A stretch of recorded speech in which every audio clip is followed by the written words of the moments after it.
MCN news కు స్వాగతం. ఈనాటి ముఖ్యాంశాలు. పలమనేరు మండలం కొలమానసపల్లి పంచాయతీ మాదిగబండ గ్రామంలో అక్రమంగా నడుపుతున్న క్వారీని వెంటనే నిలిపివేయాలంటూ వైసీపీ నాయకులు రోడ్డుపై ధర్నా నిర్వహించారు. అనంతరం మైన్స్ అధికారులకు వినతిపత్రం అందజేశారు. పలమనేరు లక్ష్మీనగర్ కాలనీలోని ఇంటిలో మొగిలీశ్వర్ అనే వ్యక్తి హత్య కలకలం రేపింది. కత్తిపోట్లతో రక్తపు మడుగులో మొగిలీశ్వర్ మృతదేహం లభ్యమైంది. గంగవరం కౌంటిన్య నదిలో టీడీపీ నాయకులు ఎటువంటి పర్మిషన్ లేకుండా అక్రమంగా ఇసుక తరలిస్తున్న 2 జేసీబీలు మరియు 2 ట్రాక్టర్లను గంగవరం తహసీల్దార్ సీజ్ చేశారు. బైరెడ్డిపల్లి మండలం గొల్ల చీమలపల్లి గ్రామానికి చెందిన కొండల రాజారెడ్డి కుమారుడు కొండల నవీన్ జమ్మూ కాశ్మీర్ నందు ఆర్మీలో జవాన్గా విధులు నిర్వహిస్తున్నారు. ఆదివారం అర్ధరాత్రి గుండెపోటుతో మరణించాడని ఆర్మీ అధికారులు కుటుంబ సభ్యులకు సమాచారం అందించారు.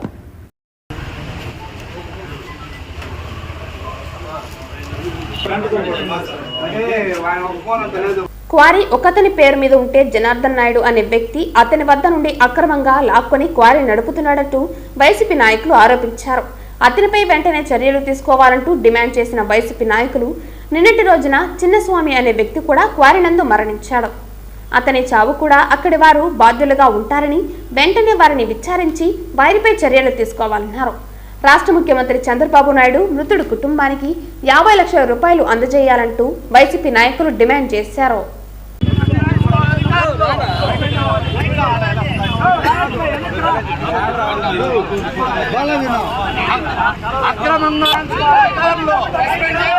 అక్రమంగా విద్యుత్ సర్వీస్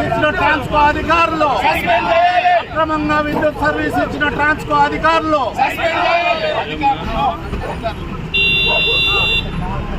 ఈరోజు కొలమాసనపల్లి పంచాయతీ మాదిగబండ సమీపాన గల ఎస్ఎల్వి కన్స్ట్రక్షన్ మెటల్ ఫ్యాక్టరీకి గత 2 మాసాలుగా అక్రమంగా విద్యుత్తును సరఫరా చేస్తున్నారు.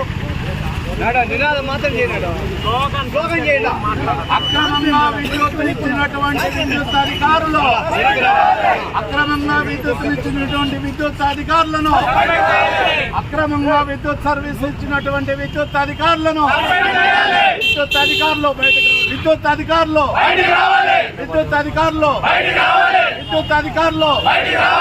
అక్రమంగా విద్యుత్ సర్వీస్ ఇచ్చిన విద్యుత్ అధికారులను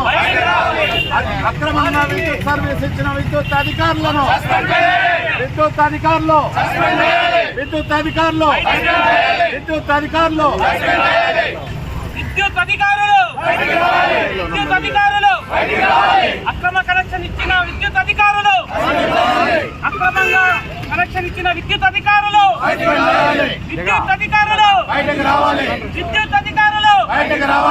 జనార్దన్ నాయుడు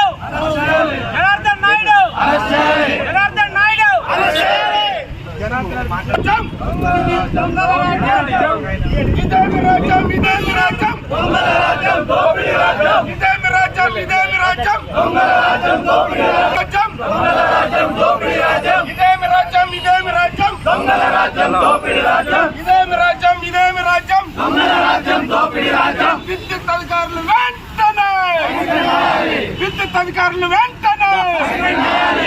అధికారులు వెంటనే ఇదేమి రాజ్యం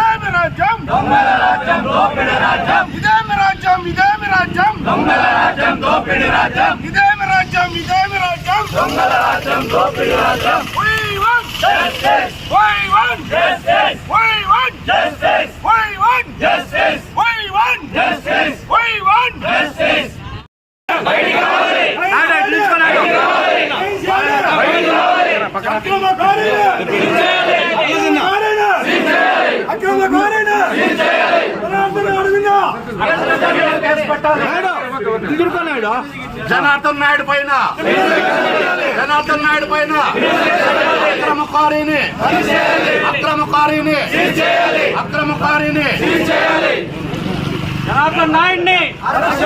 జనార్దన్ నాయుడిని సూపరింటెండెంట్ రమ్మనయ్యా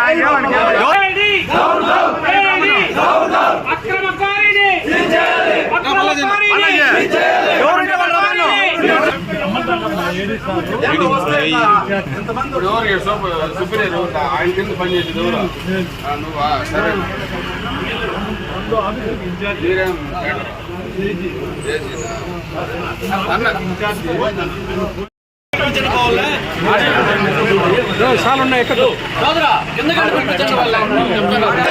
అక్రమకారిని జనార్దన్ నాయుడిని జనార్దన్ నాయుడిని అక్రమకారిని జనార్దన్ నాయుడిని జనార్దన్ నాయుడిని అక్రమకారిని జనార్దన్ నాయుడిని అక్రమకారిని 2 మాసాలుగా చేస్తూ అటు ప్రభుత్వానికి ఇటు పంచాయతీ పరిధిలో తీవ్ర నష్టం చేస్తా ఉన్నారు. రోడ్లన్నీ డ్యామేజ్ అవుతుంది. నెంబర్ 1. నెంబర్ 2, అసలు లీజుదారు కానీ ఇప్పుడున్న జనార్దన్ నాయుడికి ఎటువంటి సంబంధం లేదు. వారిలో తక్షణమే మీరు 2 రోజులు మేము కొన్ని వేల మంది ఫారెన్ ముట్టడి నుంచి అడ్డుకుంటాం. అక్కడ జరిగే పరిస్థితులకు ప్రధాన బాధ్యత మీరే వహించాల్సి వస్తుంది. మీరు లీజ్ ఎవరికి ఉంది విచారించి 3 రోజుల నుంచి సాయంత్రం లోపల మీరు చేయండి. ఒక్క లోటు వెళ్ళిపోయినా కూడా మీరే బాధ్యతలు. సంబంధించగా 800 మంది వచ్చినప్పుడు దయచేసి ఇప్పుడైనా చర్య తీసుకోండి. తీసుకొని వెంటనే సీల్ చేయండి. ఆ కొలమాసనపల్లి పంచాయతీకి ఆదాయం వచ్చే విధంగా మీరు కూడా మాకు దయచేసి సహకారం చేయండి.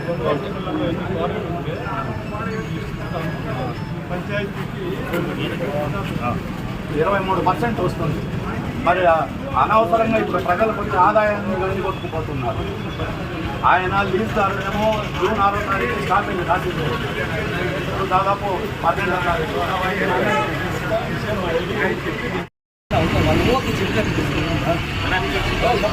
అందరికీ నమస్కారం. నిన్నటి రోజున పొలంనేరు రూరల్ మండలం కొలమాసనపల్లి గ్రామ పంచాయతీలో అక్రమంగా క్వారీ నడుపుతున్న విషయాన్ని పత్రికాముఖంగా తెలియజేశాం. ఈ అక్రమంగా క్వారీ నడుపుతున్నది కేజీఎఫ్ దగ్గర గల దొడ్డ కంబలి అనే గ్రామానికి చెందినటువంటి జనార్దన్ నాయుడు అనే వ్యక్తి. ఈయన పైన ఎటువంటి అనుమతులు లేకపోయినా, అతని పేరిట లీజు లేకపోయినా కూడా గత 2 మాసాలుగా ఆయన అక్రమంగా మెటల్ని తరలిస్తున్నాడు. ఇప్పటికే దాదాపు 2000 నుంచి 3000 టిప్పర్ల లోడ్లు మెటల్ని ఇప్పటికే ఇతర రాష్ట్రాలకు తరలించినాడు.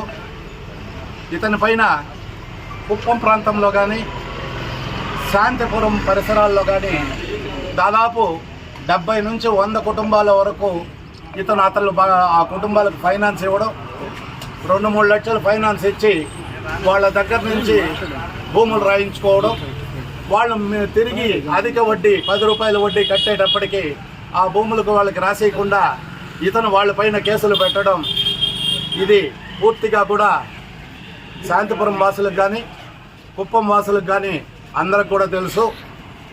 దీనిపైన దాదాపు అటు కేజీఎఫ్లో కానీ ఇటు శాంతిపురం పరిసరాల్లో కానీ దాదాపు 50కి పైగా ఇతడు ప్రజలపైన కేసులు పెట్టాడు. దానికి ఉదాహరణగా కూడా ఇతను ఒకే ఆధార్ నెంబర్తో 2 అడ్రస్లు కలిగి ఉన్నాడు. ఎవరో జనార్దన్ నాయుడు అనే అతను. ఈయన ఇదొచ్చి కర్ణాటకకు సంబంధించిన దొడ్డ కంబలి బంగారుపేట, ఇదొక ఆధార్, ఇదే ఒకే ఆధార్ నెంబరు. మళ్ళీ అదేవిధంగా కెనమాకులపల్లి, ఇంకోటి శాంతిపురం కెనమాకులపల్లి, ఒకే ఆధార్ నెంబర్తో 2 అడ్రస్లు కలిగి ఉన్నాడు. అదేవిధంగా 2 చోట్ల కూడా ఓటు హక్కు కలిగి ఉన్నాడు. అంటే ఇతని ఉద్దేశం మోసపూరితంగా ప్రజల్ని ఏమారించడం, కర్ణాటకకు సంబంధించి ఈ ఆధార్ కార్డు పెట్టి భూములు రాసుకోవడం, మన కుప్పం ప్రాంతానికి సంబంధించి ఈ కెనమాకలపల్లికి సంబంధించి అడ్రస్తో ఈ విధంగా రాసుకొని ప్రజల్ని మోసపుచ్చడం జరుగుతుంది.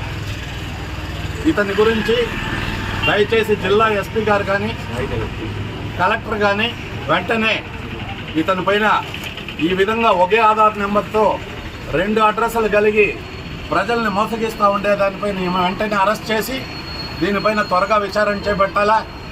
మరియు ప్రస్తుతం ఇక్కడ మాదిగబండ సమీపంలో గల ఎస్ఎల్వి కన్స్ట్రక్షన్స్ అనేది జి శరత్ కుమార్కి చెందింది. తెలుగుదేశం ప్రభుత్వం అధికారంలోకి వచ్చిన 3వ రోజే దౌర్జన్యంగా అక్రమంగా అన్యాయంగా ప్రవేశించి ఆ శరత్ కుమారు ఏదైతే వ్యయ ప్రయాసాలు పోచి ఆ మెటల్ని దాదాపు 3,000 లోట్లు కొట్టిపెట్టి ఉన్నాడో దాన్ని అక్రమంగా కూడా పూర్తిగా అమ్మేశాడు.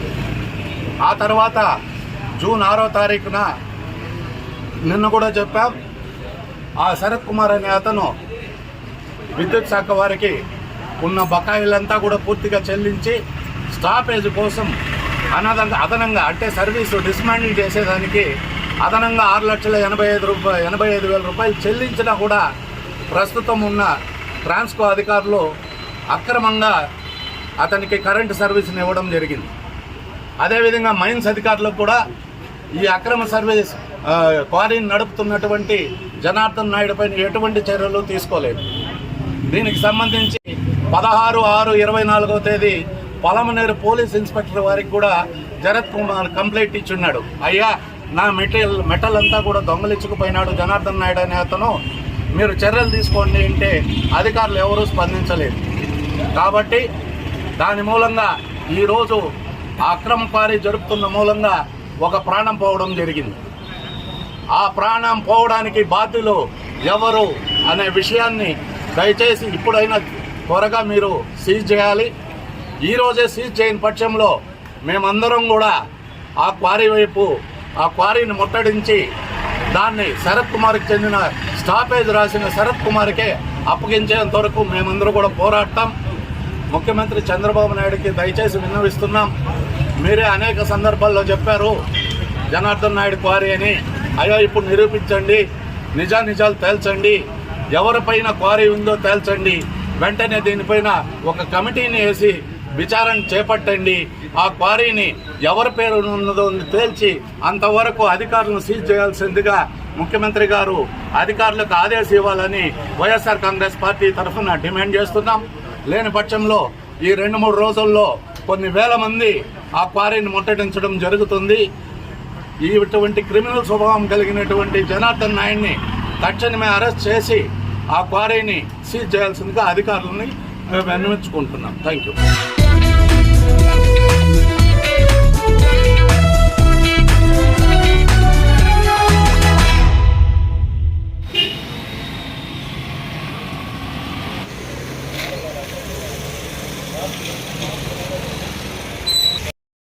మొగలీశ్వర్కు పలపేరు పట్టణానికి చెందిన భారతితో 20 సంవత్సరాల క్రితం వివాహమైంది. వీరికి 4 బిడ్డలు. మొగలీశ్వర్ గత 5 సంవత్సరాలుగా మంగమ్మతో లక్ష్మీనగర్ కాలనీలో అద్దెకు ఇల్లు తీసుకుని వివాహేతర సంబంధం కొనసాగిస్తున్నాడు. మొగలీశ్వర్ తరచూ మద్యం సేవించేవాడు. ఈ క్రమంలో వీరిరువురు గత కొంతకాలంగా ఘర్షణ పడుతూ ఉండేవారు. గత రాత్రి గొడవ పడ్డారు.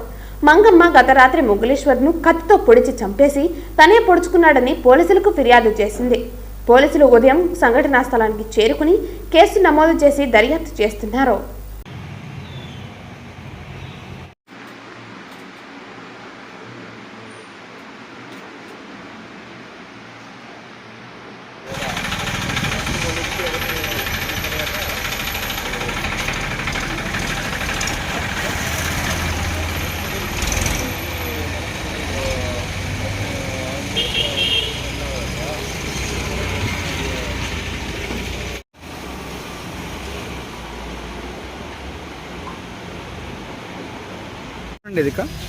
నాకు తెలియదు సార్. మేము శేషాపురం సార్, మాది ఊరు. వాళ్ళ పెళ్ళాం దగ్గర ఉంటాడు, ఏడుంటాడు మనకి ఎప్పుడు. అంటే ఈమె భార్య కదా? ఈమె భార్య కదా సార్. భార్య వాళ్ళు ఉండేది ఎక్కడ? అక్కడ పెట్రోల్ బంక్, పెట్రోల్ ఇది పెంకుల ప్యాకెట్ పల్లి వీధిలో.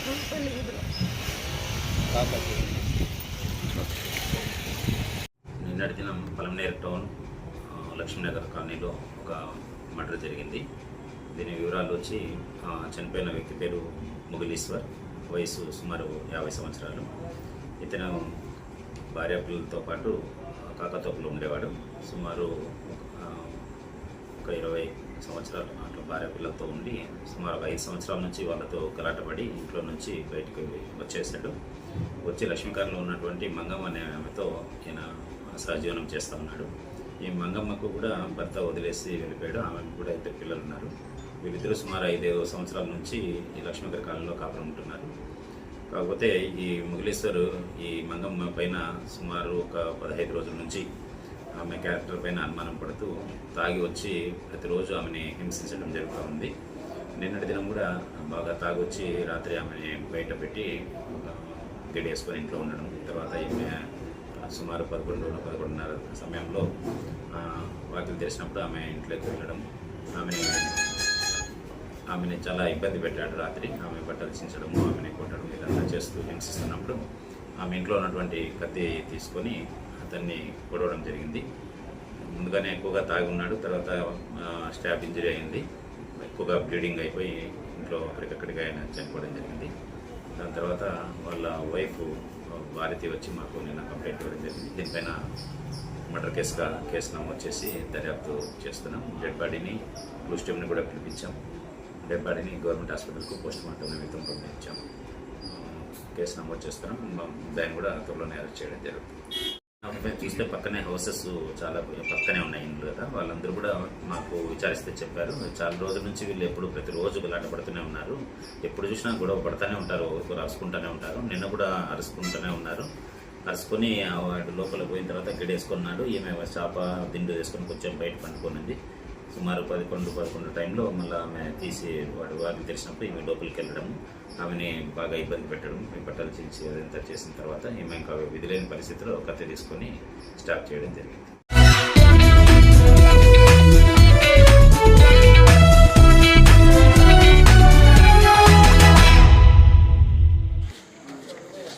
గంగవరం కౌండిన్య నదిలో ఎటువంటి పర్మిషన్ లేకుండా అక్రమంగా ఇసుక తరలిస్తున్న టీడీపీ నాయకులు 2 జేసీబీలు మరియు 2 ట్రాక్టర్లను గంగవరం తహసీల్దార్ సీజ్ చేశారు.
బైరెడ్డిపల్లి మండలం గొల్ల చీమలపల్లి గ్రామానికి చెందిన కొండల రాజారెడ్డి కుమారుడు కొండల నవీన్ జమ్మూ కాశ్మీర్ నందు ఆర్మీలో జవాన్గా విధులు నిర్వహిస్తున్నాడు. ఆదివారం అర్ధరాత్రి గుండెపోటుతో మరణించాడని ఆర్మీ అధికారులు కుటుంబ సభ్యులకు సమాచారం అందించారు. సోమవారం సాయంత్రం 4:30 గంటలకు ఆర్మీ అధికారులు ఆర్మీ నందు కొండల నవీన్ చేసిన సేవలకు ఆయన మృతదేహం వద్ద కవాతు నిర్వహించి గౌరవ వందనం చేశారు. అనంతరం అంబులెన్స్ లో సొంత గ్రామమైన గొల్ల చీమనపల్లికి మృతదేహాన్ని తరలించారు. దీంతో గ్రామం నందు తీవ్ర విషాద ఛాయలు అలుముకున్నాయి.